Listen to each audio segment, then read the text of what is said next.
تفہیم القرآن، روزانہ ایک رکوع، ترجمہ و تفسیر کے ساتھ قرآن کو سمجھیں۔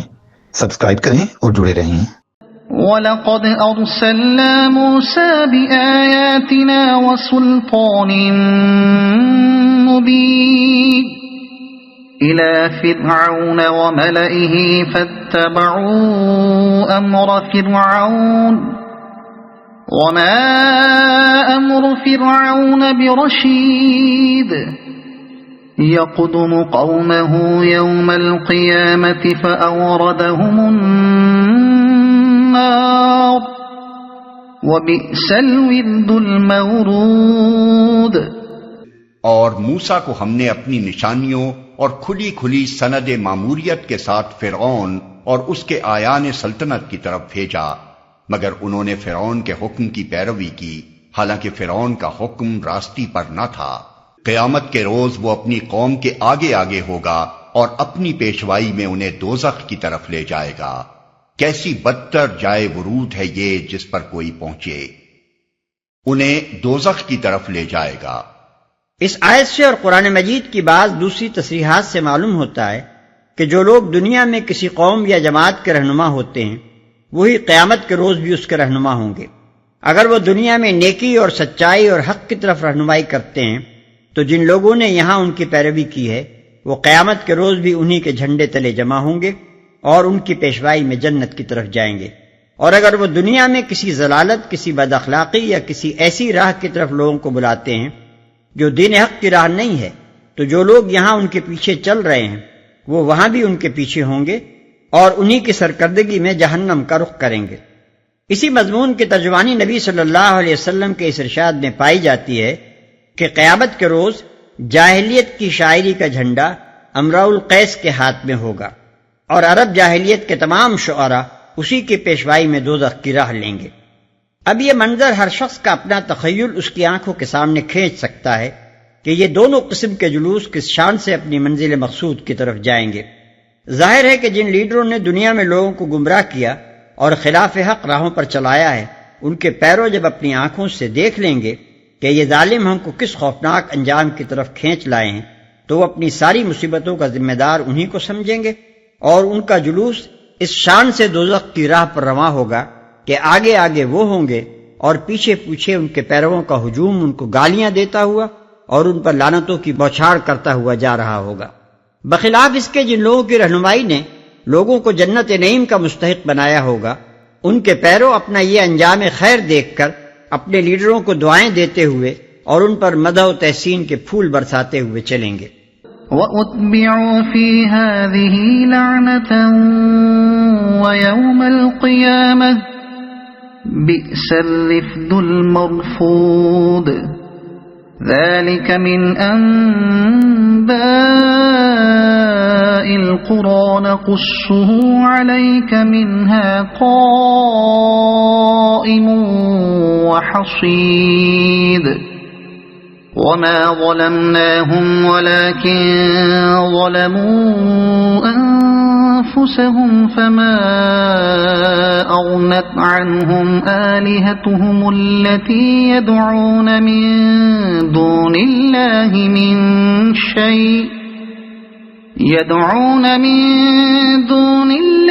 مِن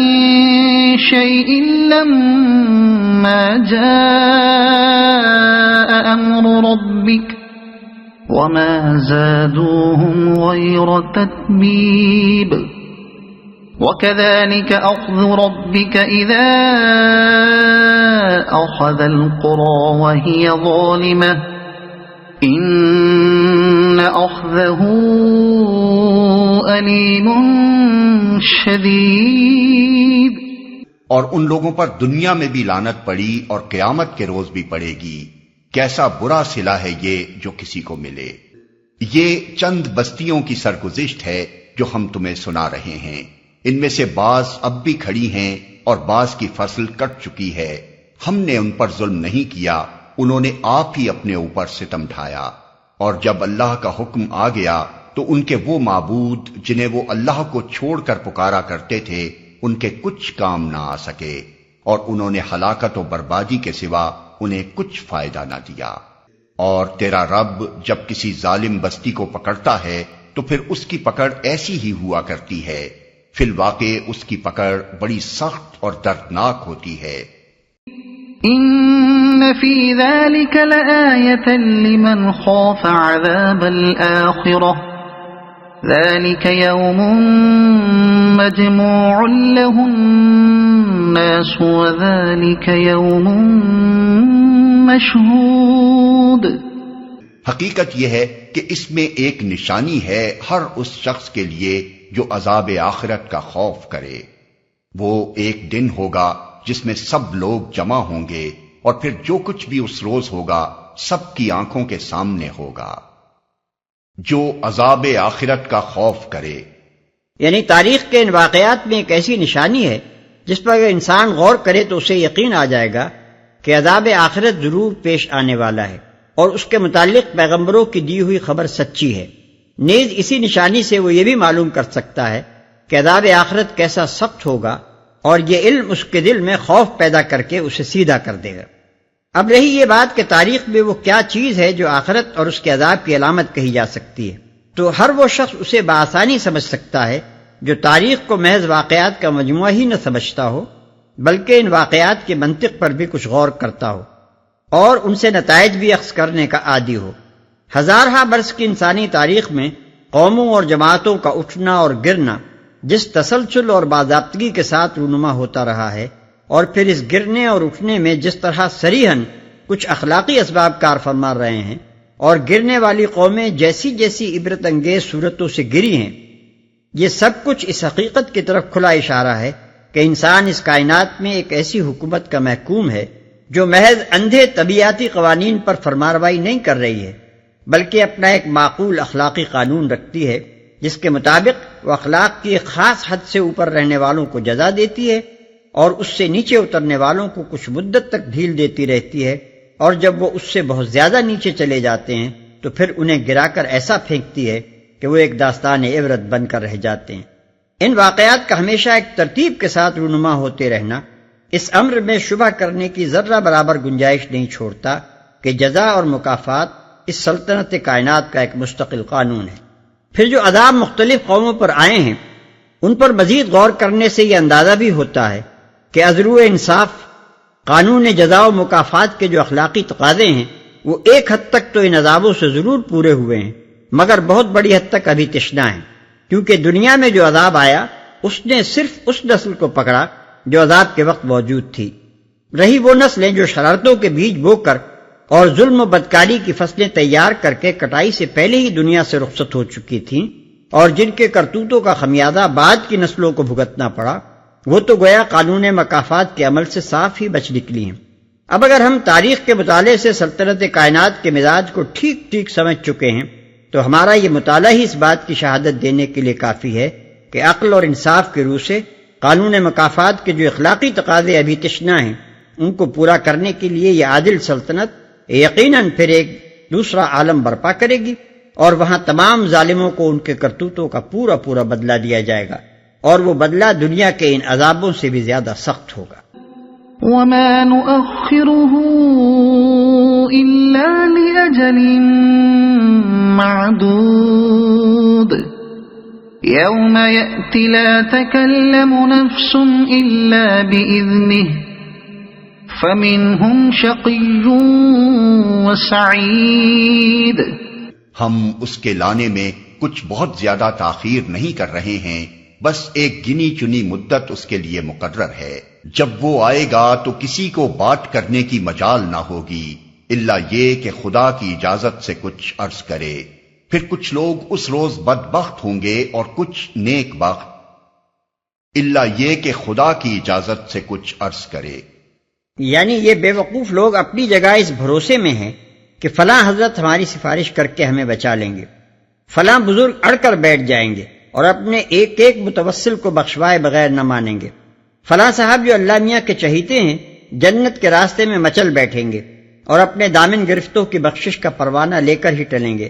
حالانکہ اڑنا اور مچلنا کیسا، اس پرجلال عدالت میں تو کسی بڑے سے بڑے انسان اور کسی معزز سے معزز فرشتے کو بھی مجال دم زدن تک نہ ہوگی، اور اگر کوئی کچھ کہہ بھی سکے گا تو اس وقت جبکہ احکم الحاکمین خود اسے کچھ عرض کرنے کی اجازت دے دے۔ پس جو لوگ یہ سمجھتے ہوئے غیر اللہ کے آستانوں پر نظریں اور نیازیں چڑھا رہے ہیں کہ یہ اللہ کے ہاں بڑا اثر و رسوخ رکھتے ہیں اور ان کی سفارش کے بھروسے پر اپنے نامہ اعمال سیاہ کیے جا رہے ہیں، ان کو وہاں سخت مایوسی سے دوچار ہونا پڑے گا۔ فَأَمَّا الَّذِينَ شَقُوا فَفِي النَّارِ لَهُمْ فِيهَا زَفِيرٌ وَشَهِيقٌ خَالِدِينَ فِيهَا مَا دَامَتِ السَّمَاوَاتُ وَالْأَرْضُ إِلَّا مَا شَاءَ رَبُّكَ إِنَّ رَبَّكَ فَعَّالٌ لِمَا يُرِيدُ۔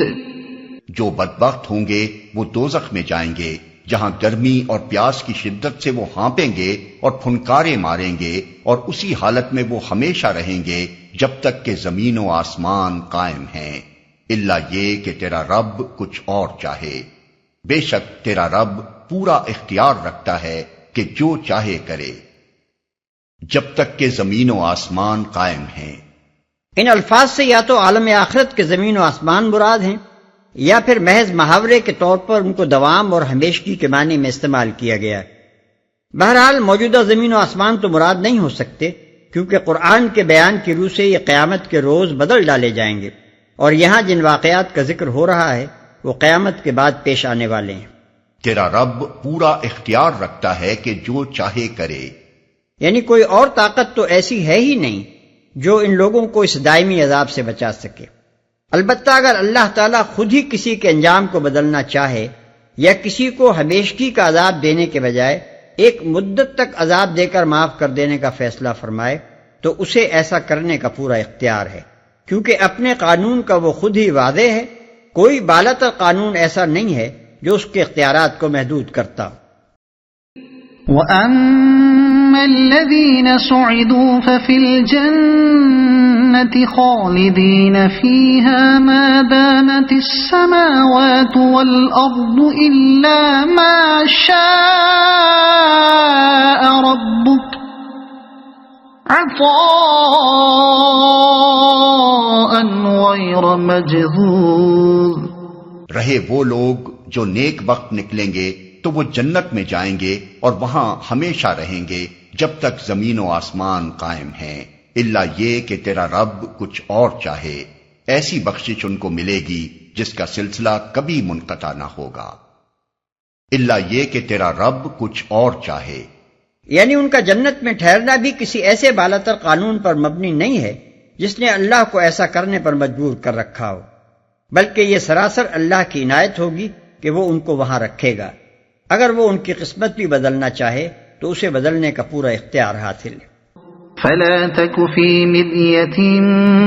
مِّمَّا يَعْبُدُ هَٰؤُلَاءِ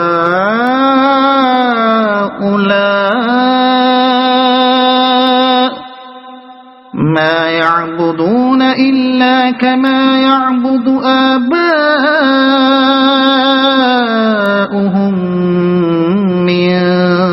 قَبْلُ وَإِنَّا لَمُوَفُّوهُمْ نَصِيبَهُمْ غَيْرَ مَنقُوصٍ۔ پس اے نبی تو ان معبودوں کی طرف سے کسی شک میں نہ رہ جن کی یہ لوگ عبادت کر رہے ہیں، یہ تو بس لکیر کے فقیر بنے ہوئے اسی طرح پوجا پاٹ کیے جا رہے ہیں جس طرح پہلے ان کے باپ دادا کرتے تھے، اور ہم ان کا حصہ انہیں بھرپور دیں گے بغیر اس کے کہ اس میں کچھ کاٹ کسر ہو، جس طرح پہلے ان کے باپ دادا کرتے تھے۔ اس کا مطلب یہ نہیں ہے کہ نبی صلی اللہ علیہ وسلم واقعی ان معبودوں کی طرف سے کسی شک میں تھے، بلکہ دراصل یہ باتیں نبی صلی اللہ علیہ وسلم کو خطاب کرتے ہوئے عامت الناس کو سنائی جا رہی ہیں۔ مطلب یہ ہے کہ کسی مرد معقول کو اس شک میں نہ رہنا چاہیے کہ یہ لوگ جو ان معبودوں کی پرستش کرنے اور ان سے دعائیں مانگنے میں لگے ہوئے ہیں تو آخر کچھ تو انہوں نے دیکھا ہوگا جس کی وجہ سے یہ ان سے نفع کی امیدیں رکھتے ہیں۔ واقعہ یہ ہے کہ یہ پرستش اور نظریں اور نیازیں اور دعائیں کسی علم، کسی تجربے اور کسی حقیقی مشاہدے کی بنا پر نہیں ہیں، بلکہ یہ سب کچھ نری اندھی تقلید کی وجہ سے ہو رہا ہے۔ آخر یہی آستانے پچھلی قوموں کے ہاں بھی تو موجود تھے اور ایسی ہی ان کی کرامتیں ان میں بھی مشہور تھیں، مگر جب خدا کا عذاب آیا تو وہ تباہ ہو گئیں اور یہ آستانے یوں ہی دھرے کے دھرے رہ گئے۔ اگر آپ کو یہ ویڈیو پسند آئی ہو تو اسے لائک کریں، دوسروں تک پہنچانے کے لیے شیئر کریں، اور مزید ایسی ہی معلوماتی ویڈیوز کے لیے ہمارے چینل عبد المالک ہاشمی کو سبسکرائب ضرور کریں۔ نئی اپڈیٹس کے لیے بیل آئیکن دبائیں تاکہ آپ کو ہماری ہر نئی ویڈیو بر وقت مل سکے۔ آپ کی حوصلہ افزائی ہمیں مزید بہترین مواد بنانے میں مدد دے گی۔ شکریہ۔